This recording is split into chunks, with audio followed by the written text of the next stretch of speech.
Stangibelisco here from the black holes of Dakota Territory, United States of Adventure.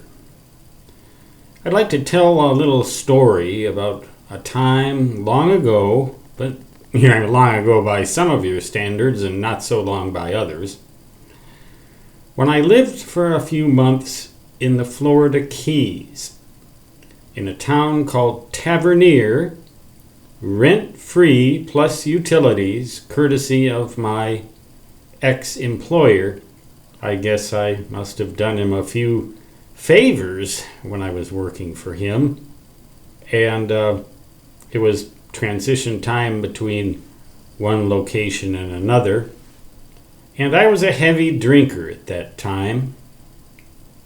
And I recall biking. I didn't have a car. I biked down to get my hair cut every month or so by this woman who remembered the hurricane of 1935, the Labor Day hurricane of 1935, the most intense hurricane ever to strike the United States at full force.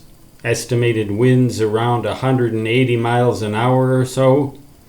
But it wasn't the wind that did the damage, it was the water. The rising water just washed everything out for about a 40-mile stretch, and I lived within that stretch. It extended from, about Isla Morada, which back then, I forget what the name of the place was called, but it didn't really matter much after the hurricane.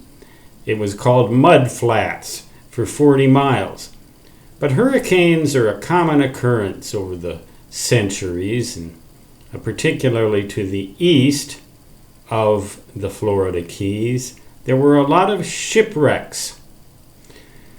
A lot of those ships were pirate ships. And when I lived in that house, I had to go up to my publisher for a month or so, and that was in Pennsylvania.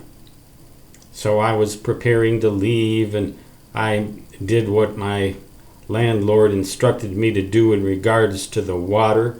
I shut the water off. But just before I shut it off, I was going to wash my hands one last time.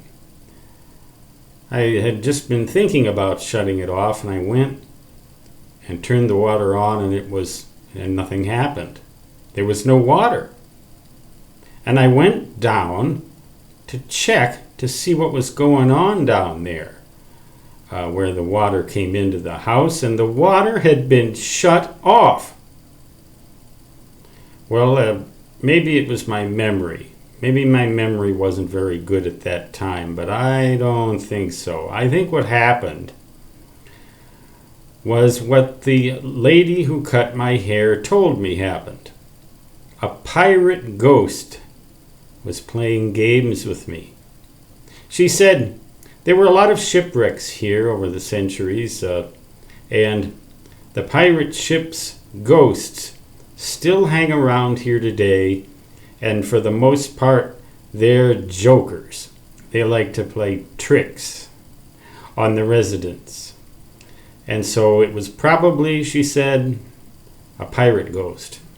And she said that just like it was, what you saw was probably a raccoon or a wild turkey.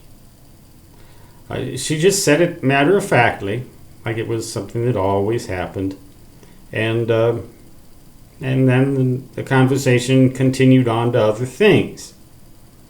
But I remember thinking, I didn't think much in those days.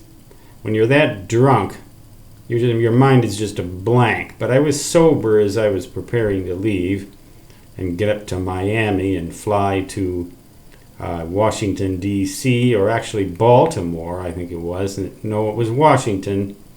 And then they would drive me to their publishing house in Blue Ridge Summit, Pennsylvania.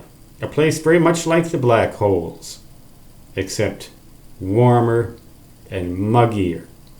And this was in the late period of time, and that I stayed about the 4-month period of time towards the end of it. So it was getting to be springtime there. And I just remember that episode, so I turned the water back on, went up, washed my hands, and then shut it off. I shut it off. And whether it stayed off or not while I was gone is another story. But I don't think so. I don't think those pirates played cruel jokes. I think they played playful jokes, and they still do today. And some of the strange things that happen to people in that part of the world are not just a result of their having been drinking, which was called the Keys disease, but pirate ghosts. I'm not kidding you. I think that may really be the case. And there's a lot of treasure still down there off that coast, and people still dive for it to this day. And still find it, too, once in a while. Stan Gibilisco signing off from a place quite different from the Florida Keys in terms of climate and everything else. The black holes of Dakota Territory, United States of Adventure. Until next time, so long.